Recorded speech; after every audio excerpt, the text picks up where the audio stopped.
नमस्कार। सबसे पहले मैं बेसिक पीजी महाविद्यालय के प्रबंधन को बहुत बहुत धन्यवाद देता हूं कि उन्होंने मुझे अपने होनहार विद्यार्थियों से संवाद का अवसर दिया है। मुझे विषय दिया गया है कि उज्जवल भविष्य के लिए क्या टिप्स हो सकती हैं। चूंकि मैं खुद वास्तु का विद्यार्थी हूं तो सबसे पहले मैं वास्तु की कुछ टिप्स से शुरुआत करूंगा और मैं आपसे आग्रह करूंगा कि हमें क्या जानना जरूरी है किसी भी विषय के बारे में। उससे भी ज़्यादा जरूरी ये होता है कि हमें क्या नहीं करना चाहिए, उसका ज्ञान होना चाहिए। भारतीय वास्तुशास्त्र के अनुसार हम हमारा अध्ययन कक्ष किसी भी हालत में नॉर्थ वेस्ट यानी कि वायव्य दिशा में नहीं बनाएं, क्योंकि नॉर्थ वेस्ट यानी कि वायव्य दिशा अस्थिरता की कारक है और वहां बैठ के यदि हम पढ़ेंगे तो हमारा मन नहीं लगेगा, एकाग्रचित्तता नहीं रहेगी और हम पढ़ेंगे तब मन हमारा कहीं और भटकता रहेगा। वायव्य के अलावा वैसे तो कहने के लिए हम अपना अध्ययन कक्ष कहीं भी बना सकते हैं, परंतु प्रत्येक दिशा का अपना अलग अलग महत्व है। संक्षेप में आपसे निवेदन करना चाहूंगा कि उत्तर दिशा में, उत्तर पूर्व यानी ईशान दिशा में और पूर्व दिशा में यदि अध्ययन कक्ष बनाया जाता है तो छोटे से लेकर बड़े तक सभी प्रकार के विद्यार्थी वहां पढ़ सकते हैं और अच्छे ही परिणाम आते हैं। लेकिन यदि आप तकनीकी प्रकार की किसी परीक्षा की तैयारी कर रहे हैं, जैसे कि आईआईटी या पीएमटी, इस तरह की पीईटी वगैरह, और यदि आप अपना स्टडी रूम आग्नेय यानी कि साउथ ईस्ट में बनाते हैं तो आपको और बेहतर परिणाम मिलेंगे।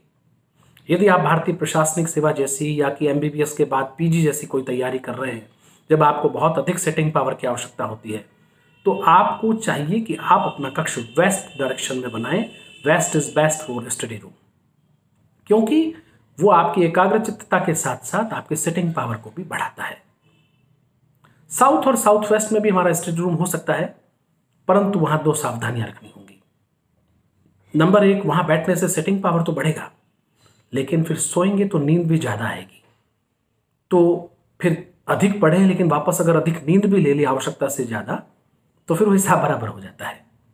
दूसरी सावधानी का विषय यह है कि यदि मान लीजिए घर में मास्टर बेडरूम साउथ और साउथ वेस्ट के अलावा और यदि हमने वहां साउथ और साउथ वेस्ट में स्टडी रूम के रूप में यूज करना शुरू कर दिया तो वहां पढ़ने वाले बच्चे बहुत जिद्दी हो जाते हैं। तो इन सब बातों का ध्यान रखना चाहिए। इसके अलावा मैं आपको कुछ और टिप्स देना चाहूंगा। सुबह यदि आप जल्दी उठकर पढ़ते हैं तो आपको बहुत ज्यादा तेजी से याद होगा। आप पूरे दिन में 8 घंटे पढ़ेंगे, उतना आपको सुबह के 4 घंटे में याद हो जाएगा। लेकिन यदि आपको चीजों को रिवाइज करना है, बहुत लंबे समय तक याद रखना है, तो आप दोपहर में पढ़ सकते हैं। लेकिन शाम को 4 बजे से लेकर 6 बजे के बीच में यदि आप पढ़ते हैं तो आपकी एकाग्रचित्तता कम रहेगी।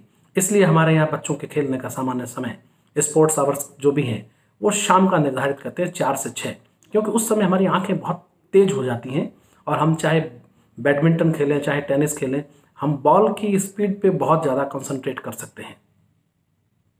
देर रात्रि में भी पढ़ेंगे तो हमें याद होगा, क्योंकि उसमें वातावरण बड़ा शांत रहता है, एकाग्रचित्तता रहेगी, लेकिन उसको थोड़ा रिवाइज आपको बार बार सामान्य से ज़्यादा करना पड़ेगा।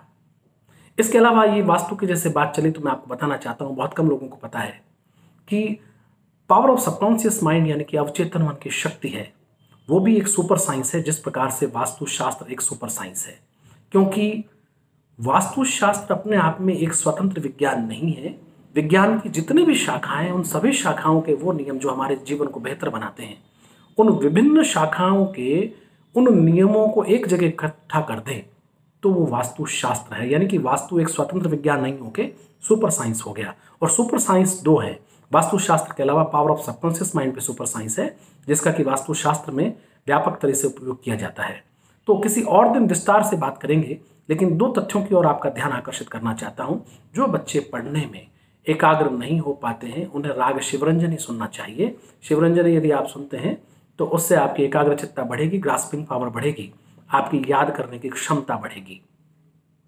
दूसरा, जो पावर ऑफ सबकॉन्शियस माइंड की हम बात कर रहे थे, तो उसके हिसाब से मैं आपको एक निवेदन ये करना चाहूँगा कि पावर ऑफ सबकॉन्शियस माइंड, आज आप कोई भी बेस्ट सेलर बुक पढ़ेंगे तो सब जगह यही लिखा होगा कि बस आप अच्छा विश्वास कीजिए, अच्छा सोचिए, पॉजिटिव बनिए, ऐसे सब जगह होगा, या कि विजुअलाइज कीजिए।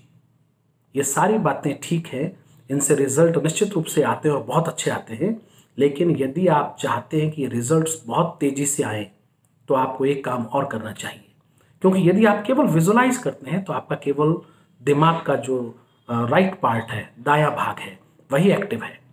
लेकिन यदि आप चाहते हैं कि दायां और बायां दोनों एक्टिव हों, क्योंकि दोनों एक्टिव होने ही सबसे श्रेष्ठ रिजल्ट और त्वरित रिजल्ट आते हैं, क्योंकि दोनों एक्टिव तब होते हैं जब दोनों दिमाग को जोड़ने वाला जो तंत्र है, उसको जिसको कॉर्टेक्स बोलते हैं, वो एक्टिव होता है।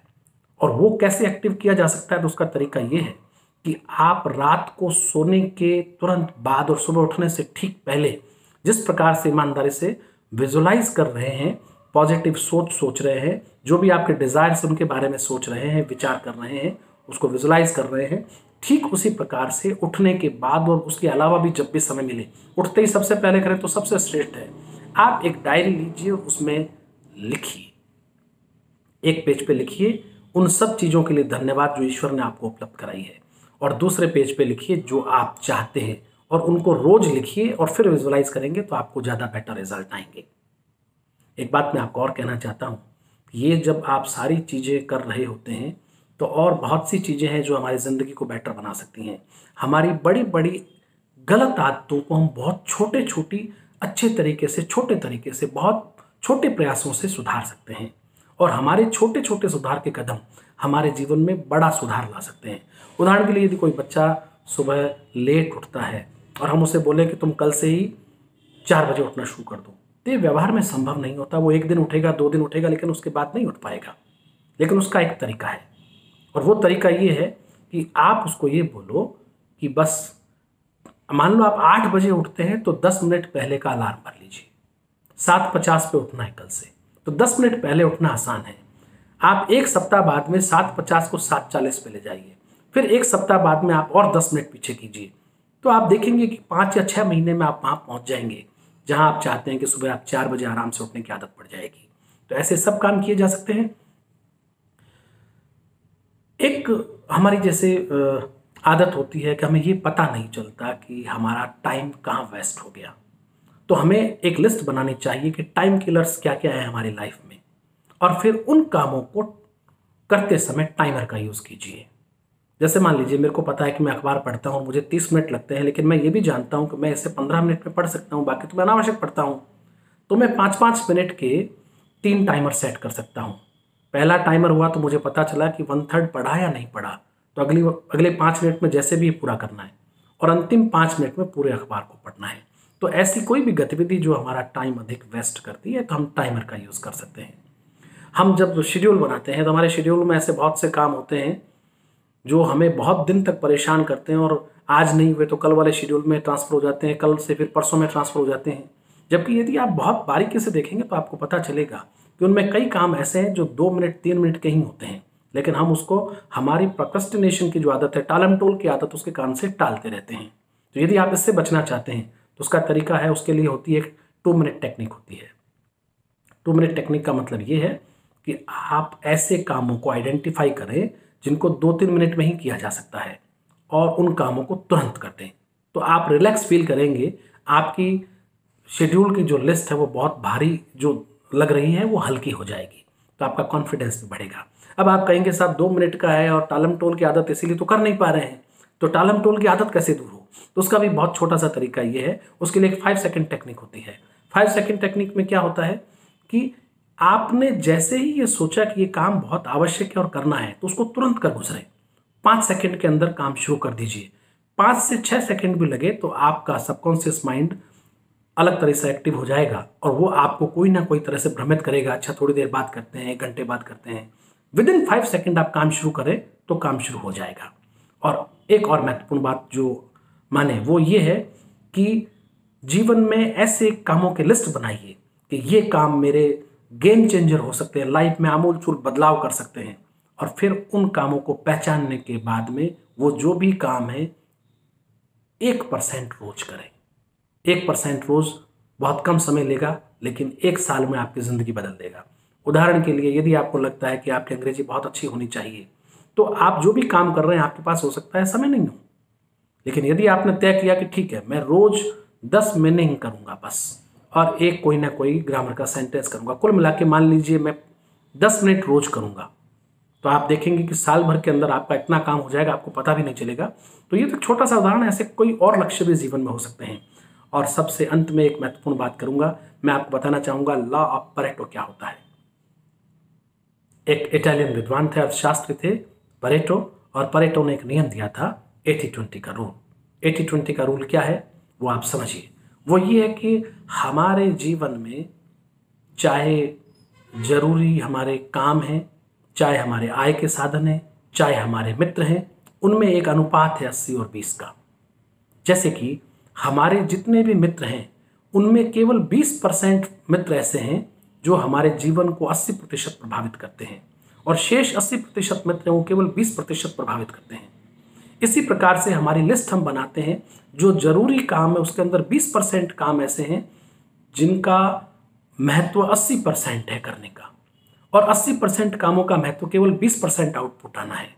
लेकिन लोग क्या करते हैं, सुविधा की दृष्टि से सबसे पहले वो काम करते हैं जो सरल लगते हैं, और उस कारण से वो उन कामों को कर लेते हैं। कहने के लिए मैं शेड्यूल में आज अखबार भी पढ़ा, मंदिर भी गया, और दांत भी साफ कर लिए, और ऐसे सब काम कर लिए, तो 10 में से 8 काम कर लिए। लेकिन जो छोड़े कौन से 2 कि बस एक रिवीजन करना, पढ़ना ही छोड़ दिया, बाकी सारे तो कर लिए। तो ये गलत बात है।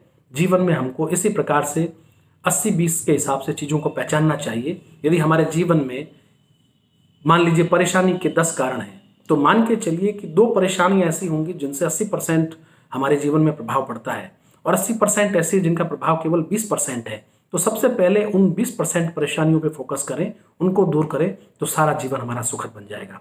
आप सबने बड़े धैर्य से मेरे को सुना, मैं उसके लिए आपको एक बार फिर से बहुत बहुत धन्यवाद देता हूं, और धन्यवाद देता हूं बेसिक पीजी कॉलेज के प्रबंधन को। जय हिंद, जय भारत।